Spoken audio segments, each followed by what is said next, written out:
అందరికీ very good morning. Andhra Pradesh రాష్ట్రంలో ఒక 2 దినపత్రికలు తన కులపోడుగని ముఖ్యమంత్రిగా ఆ చైర్లో ఉంటే అసలు ఈ రాష్ట్రం మొత్తం అద్భుతం అయిపోయింది, అమెరికా అయిపోయింది, సింగపూర్ అయిపోయింది, మలేషియా అయిపోయింది. వాళ్ళు తీసుకున్నటువంటి నిర్ణయం ప్రపంచంలో అసలు ఎవడూ తీసుకోలేదు, అట్లాంటి గొప్పగా పరిపాలిస్తున్నారని రాస్తారు.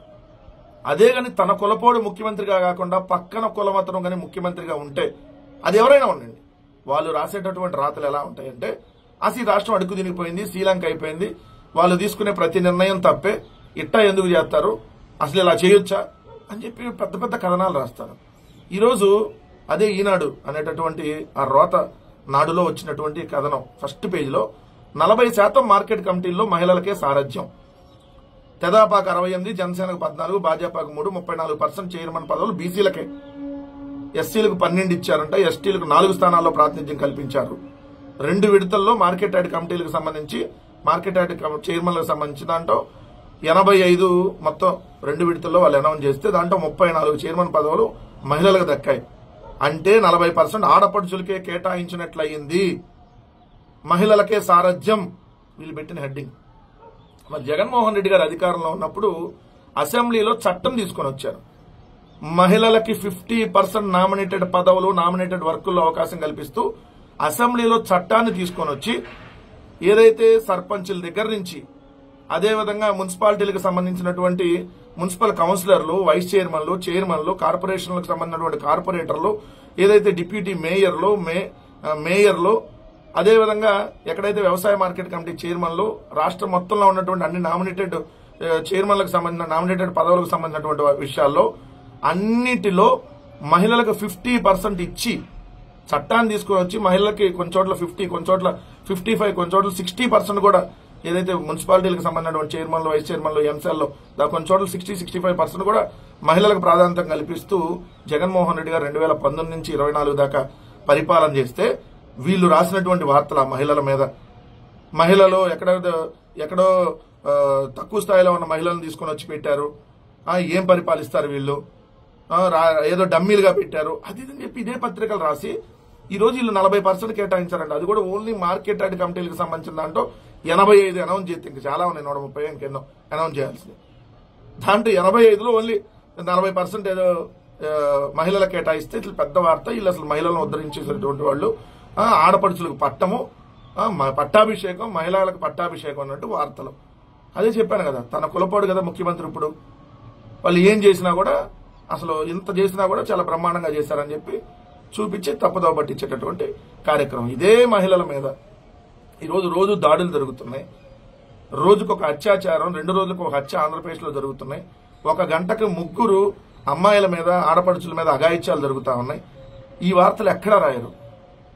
4 పదవులు వేశారంట, ఇది పెద్ద వార్త, 40% కేటాయించారంట. అంటే వాళ్ళ వార్తలు ఎలా ఉంటాయి అనడానికి ఇది కూడా ఒక ఎగ్జాంపుల్. అది మరోసారి మీ అందరికీ తెలియజేయడం కోసం చెప్పాల్సి వచ్చింది. ఇంకొక వార్త, మంగళగిరిలో వేడుకగా ఇళ్ల పట్టాల పంపిణీ, ప్రతిష్టాత్మకంగా మన ఇల్లు మన లోకేష్, పేదలకు పట్టాభిషేకం, 1000 కోట్ల ఆస్తిపై పేదలకు హక్కు కల్పిస్తున్నానన్న మంత్రి లోకేష్, రోజంతా నిలబడి ఆప్యాయంగా పలకరిస్తూ భావోద్వేగానికి గురవుతూ వారి నాయన ఇంటి పట్టాన్ని పంపిణీ చేస్తున్న లోకేష్. ఇది 546 మందికి నేను ఇళ్ల పట్టాలు ఇచ్చానంట లోకేష్. చాలా పెద్ద వార్త. ఇదే రాజధాని ప్రాంతంలో 50,000 మందికి, 50,000 కుటుంబాలకి ఇళ్ల పట్టాలు ఇచ్చి ఇల్లు కట్టించేటటువంటి కార్యక్రమానికి ఆంధ్రప్రదేశ్ రాష్ట్ర ముఖ్యమంత్రిగా ఉన్నప్పుడు జగన్మోహన్ రెడ్డి గారు శ్రీకారం చుడితే సెంటు కంపు ఇక్కడ కంపు కొట్టిద్ది, ఆంధ్రప్రదేశ్ లో పేదలను తీసుకుని వచ్చి ఇక్కడికి ఇస్తారా, రాజధాని అంటే రాజధానిలో పేదలకు స్థలం ఉండకూడదు అని చెప్పి కోర్టులకు వెళ్లి మరీ అడ్డుకునేటటువంటి కార్యక్రమం చేసిన జగన్మోహన్ రెడ్డి గారు పోరాడి మరీ వాళ్ళకి ఇళ్ల పట్టాలు ఇస్తే ఇల్లు కట్టించే దగ్గర కూడా అడ్డుకున్నది మీరే కదా లోకేష్ గారు. మీరు మీ బాబు చంద్రబాబు నాయుడు గారు కదా. మీరంతా ఇల్లు కట్టించేటటువంటి కార్యక్రమాన్ని ఆపేసి మీరు అధికారంలోకి రాగానే ఆ ఇళ్ల పట్టాలు మొత్తాన్ని రద్దు చేసేసి పేదలకు ఇచ్చిన ఇళ్ల పట్టాలన్నీ లాగేసుకుని వెనక్కి ఇప్పుడు ఒక 546 మందికి పంచారంట. ఇది పెద్ద వార్త. దానికి ఆప్యాయంగా పలకరిస్తూ రోజంతా నిలబడి భావోద్వేగానికి గురయ్యి ఇచ్చారంట. 50,000 మందికి ఇళ్ల పట్టాలు లాగేసుకుని ఒక 546 మందికి ఇస్తే అసలు మీరు ఏది ఇచ్చినట్టుగా దాన్ని ప్రొజెక్ట్ చేసుకునేటటువంటి కార్యక్రమం. 2, దాని పేరు మన ఇల్లు మన లోకేష్ అంట. ఎవరి డబ్బులతో, నీ ఏమన్నా హెరిటేజ్కి సంబంధించినటువంటి డబ్బులతో ఏమన్నా వాళ్ళకి ఇళ్ల పట్టాలు ఇస్తున్నారా? ముఖ్యమంత్రి గారి పేర్లు చాలా పథకాలకు పెడతారు, అంతకుముందు నుంచి కూడా వారసత్వంగా వస్తున్నాయి. మొట్టమొదటిసారి ముఖ్యమంత్రి కొడుకు పేరు పెట్టడం వెరైటీగా విన్నాం. నువ్వు ముఖ్యమంత్రి కొడుకువే, ముఖ్యమంత్రి కాదు కదా. మన ఇల్లు మన లొకేషన్ ప్రభుత్వ డబ్బులతో నీ పేరు ఎలా పెట్టుకుంటావు? ఒక మంత్రి పేరు ఓ ముఖ్యమంత్రి కొడుకు పేరు పెట్టేసుకుంటారా? పెట్టేసుకోండి. ఎవరికట్లో తెలుగుదేశం వాళ్ళు ఏ ఊర్లో ఇళ్ల పట్టాలు ఇస్తే ఆ ఊర్లో వాళ్ళ పేర్లు పెట్టేసుకుంటే అక్కడ లోకల్ లీడర్ల పేర్లు ఎల్లయ్య, పుల్లయ్య, మన ఇల్లు మన ఎల్లయ్య, మన ఇల్లు మన పుల్లయ్య, మన ఇల్లు మన పుల్లారావు, మన ఇల్లు పలానా రమేష్ చౌదరి, మన ఇల్లు పలానా నిమ్మగడ్డ చౌదరి, ఈ పేర్లు పెట్టేసుకోండి. లేకపోతే ప్రజానికాన్ని కూడా గమనించమని చెప్తా ఉన్నా. అసలు ఏం జరుగుతా ఉన్నా. నిన్న వక్ఫ్ బిల్లుకు సంబంధించి దీని మీద కూడా ఒక తప్పుడు రాతలు రాయటం ఆంధ్రజ్యోతి, ఈనాడు దినపత్రికలో. వక్ఫ్ బిల్లుపై జగన్ డబుల్ గేమ్ అని చెప్పి వీళ్ళు డబుల్ గేమ్ ఆడుతూ రాసినటువంటి రాతలు. ఎందుకంటే ఆంధ్రప్రదేశ్లో 4 రాజకీయ పార్టీలకి లోక్సభలో కానీ రాజ్యసభలో కానీ ప్రాతినిధ్యం ఉంది. దాంట్లో 3 రాజకీయ పార్టీలు కూటమిగా ఉండి తెలుగుదేశం, జనసేన, బీజేపీ వాళ్ళు వక్ఫ్ బిల్లుకి అనుకూలంగా వాళ్ళు ఓటు వేశారు. లోక్సభలోను రాజ్యసభలోను వక్ఫ్ బిల్లుకు వ్యతిరేకంగా ఓటు వేసింది వైఎస్ఆర్ కాంగ్రెస్ పార్టీ. దాన్ని వ్యతిరేకించింది వైఎస్ఆర్ కాంగ్రెస్ పార్టీ లోక్సభలో కావచ్చు, రాజ్యసభలో కావచ్చు. ఇది క్లియర్, అందరికీ తెలుసు. సో ముస్లిం మైనార్టీలకు సంబంధించినటువంటి సామాజిక వర్గాలందరికీ కూడా తెలుసు. కానీ ఈరోజు ఎంత తప్పుదో పట్టించేటటువంటి కార్యక్రమం అంటే, ఎందుకంటే మైనార్టీలు అందరూ ఈరోజు కూటమి ప్రభుత్వానికి వ్యతిరేకంగా ఉన్నారు కాబట్టి ఆ వ్యతిరేకతను జగన్మోహన్ రెడ్డి గారి వైపు కొంత కూడా మళ్లించాలి అనేటటువంటి కార్యక్రమంలో భాగంగా ఎవరు ముస్లిం పరిరక్షణ రాష్ట్ర మైనార్టీ హక్కుల పరిరక్షణ సమితి అధ్యక్షుడంట ఫరూక్ షిబ్లీ, ఈయన ధ్వజమెత్తాడంట జగన్ ద్వంద్వనీతి బయటపడిందని చెప్పి. వక్ఫ్ బిల్ పై వైసీపీ వంచనంట.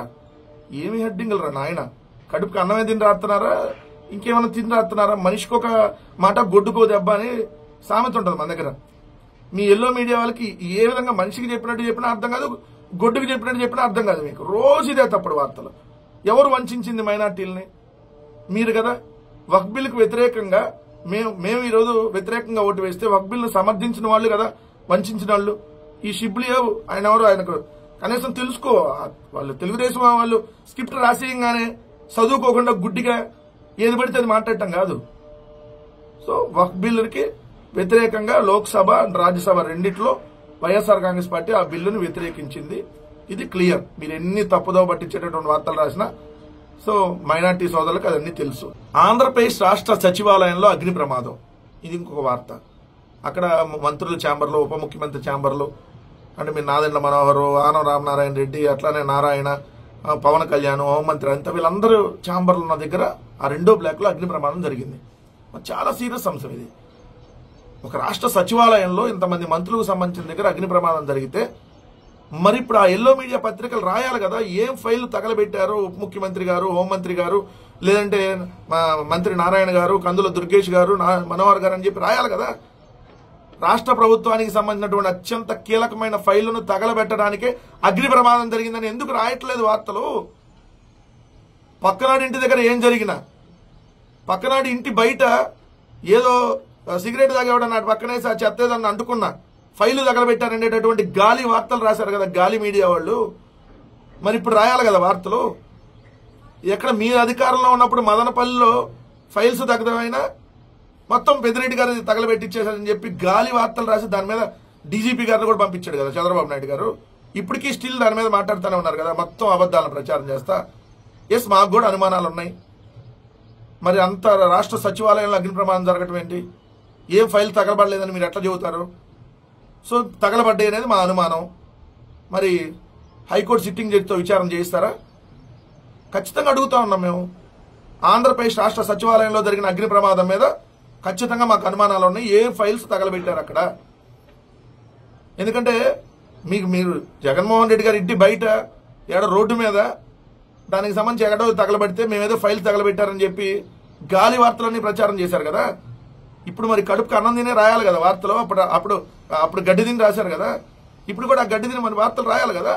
అంటే మీ దగ్గర ఏం జరిగినా కూడా దాన్ని ఏదో అసలు నార్మల్ గా షార్ట్ సర్క్యూట్, అసలు లైట్, పక్కన దగ్గర ఏంటన్నా లైట్ కదా, చాలా సీరియస్ అంశం అనమాట ఇది వాళ్ళ